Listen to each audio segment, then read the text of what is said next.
మీ మోకాల నొప్పులకు ఎటువంటి సర్జరీ లేకుండా ఎపియాన్ పెయిన్ క్లినిక్ అందిస్తున్న అత్యాధునిక చికిత్స. ఇవాళ మనము పళ్ళల్లో ఒక ఇంపార్టెంట్ ఫ్రూట్ అయిన జామ పండు గురించి, ఈ జామకాయ గాని పండు గాని ఎలాంటి వాళ్ళు తీసుకోవాలి, ఎంత మోతాదులో తీసుకోవాలి తెలుసుకుందాం. ఇది తీసుకోవచ్చా, డయాబెటీస్ తో ఉన్న వాళ్ళు, లేకపోతే వీళ్ళకి ఏమైనా ఇబ్బందులు కలుగుతాయా అనే అంశం పైన చర్చిస్తాం. సో జామకాయ అనేది ఒక హెల్దీ ఫ్రూట్ అని చెప్పొచ్చు. సో దీంట్లో మనకి చాలా రకాల vitamins, minerals, antioxidants, excellent soluble fibre, insoluble fibre లభిస్తాయి. వీటిలో వచ్చే క్యాలరీలు కూడా చాలా తక్కువ క్యాలరీ. ఇందులో ఉండేది కూడా లో గ్లైసెమిక్ ఇండెక్స్ అండ్ లో గ్లైసెమిక్ లోడ్. సో ఇది ఒక డయాబెటిక్ హెల్దీ ఫ్రూట్ అని చెప్పొచ్చు అనమాట. సో ఎవరైతే మలబద్ధకంతో సఫర్ అవుతున్నారో, కాన్స్టిపేషన్తో, వాళ్ళు జామకాయని సీజన్లో వచ్చినప్పుడు ప్రతిరోజు ఒక 100 నుంచి 150 గ్రాములు తీసుకుంటే కనుక వాళ్ళకి సాఫ్ట్ స్టూల్ అనేది వస్తుందన్నమాట. అలాగే మనము ఎవరికైతే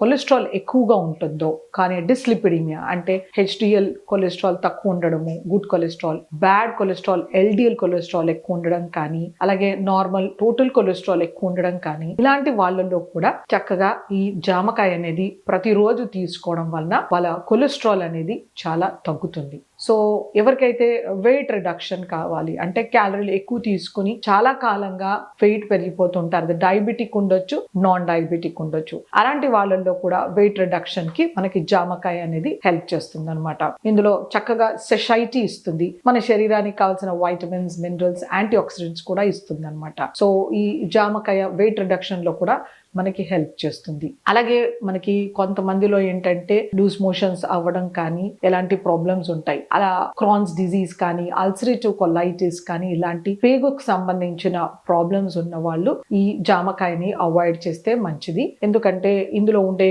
ఫైబర్ సీడ్స్ ఏవైతే ఉంటాయో, ఇన్సాల్యుబుల్ ఫైబర్, అవి ఇంటెస్టైన్ ని గుచ్చుకుని బ్లీడ్ అయ్యే ఛాన్స్ ఉంటుంది అనమాట. సో అందుకే ఇరిటబుల్ బవల్ డిజీజ్ కానీ, ఇరిటబుల్ బవల్ సిండ్రోమ్ కానీ ఉన్న వాళ్ళు దీన్ని అవాయిడ్ చేయొచ్చు. ఈ ఇరిటబుల్ బవల్ సిండ్రోమ్ లో constipation, C type of IBS patients ఈ జామకాయని తీసుకుంటే వాళ్ళకి చాలా హెల్ప్ అవుతుంది అనమాట. సో మనకి ఎవరికైతే యూస్ఫుల్ బ్యాక్టీరియా మన గట్ లో, మన పేగుల్లో తక్కువ ఉంటుందో, అంటే బాగా జంక్ ఫుడ్ పైన డిపెండ్ అయిన వాళ్ళు, ఎక్కువ స్ట్రెస్ తీసుకునే వాళ్ళు, అలాగే చాలా ప్రాసెస్ ఫుడ్స్ తీసుకునే వాళ్ళలో యూస్ఫుల్ బ్యాక్టీరియా అనేది చాలా తక్కువగా ఉంటుంది. అలాంటి వాళ్ళు ప్రతిరోజు ఒక జామకాయ తీసుకోవడం వలన వాళ్ళ గట్ లో మంచి యూస్ఫుల్ బ్యాక్టీరియా అనేది ఇంప్రూవ్ అవుతుంది అనమాట. సో డయాబెటిక్స్ లో ఎస్పెషల్లీ ఏంటంటే ఇది low calorie and glycaemic control load తక్కువ ఉన్నందుకు ఇది చక్కగా తీసుకోవచ్చు.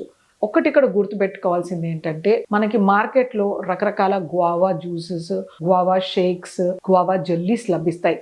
ఇలాంటివి తీసుకోకూడదు. మోస్ట్ ఇంపార్టెంట్ థింగ్, ఈ జామకాయలో ఉండే హై పొటాషియం కంటెంట్ అనేది డయాబెటిక్ హార్ట్ హెల్త్ కి ఎంతో మేలు చేస్తుంది. ఒకవేళ డయాబెటీస్ తో పాటు హై బ్లడ్ ప్రెషర్ ఉన్న వాళ్ళకు కూడా వాళ్ళ ప్రెషర్స్ అనేవి బాగా కంట్రోల్ చేస్తుంది. వాళ్ళలో వెయిట్ రిడక్షన్ కూడా హెల్ప్ చేస్తుంది, కాన్స్టిపేషన్ రిలీఫ్ చేయడానికి, కొలెస్ట్రాల్ తగ్గించడానికి. సో ఇలా డయాబెటిక్స్ లో ఉండే multiple permutations and combinations problems లోనూ ఈ జామకాయ అనేది ఒక ఎక్సలెంట్ ఫుడ్ అని చెప్పొచ్చు అనమాట.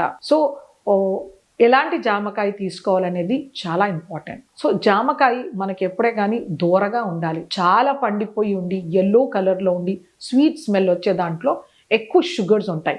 సో ఇలాంటిది డయాబెటిక్స్ అవాయిడ్ చేయాలి. సో దూరగా ఉన్న పండు, లైట్ గ్రీనిష్ కలర్లో ఉన్న పండుని తీసుకుంటే కనుక వాళ్ళకి మంచి బెనిఫిట్స్ ఉంటాయి. అంటే అందులో ఉండే పెక్టిన్ ఏదైతే సాల్యుబుల్ ఫైబర్ ఉంటుందో, షుగర్స్ని కంట్రోల్ చేసే ఆస్పెక్ట్ ఉంటుందో, అది కరెక్ట్గా ఫామ్ అవుతుంది అనమాట. సో వీటిని ఏం చేస్తారంటే కొంతమంది చట్నీ రూపంలో చేస్తుంటారు. పచ్చి జామకాయని కట్ చేసి దాన్ని మగ్గించి చట్నీ రూపంలో చేస్తారు. ఇది ఒక ఎక్సలెంట్ రెసిపీ అని చెప్పొచ్చు. కొంతమంది ఏంటంటే పచ్చి మామిడికాయని ఉడికించేసి సూప్స్ లాగా చేసుకుంటూ ఉంటారు. సో ఇది కూడా ఒక ఎక్సలెంట్ రెసిపీ.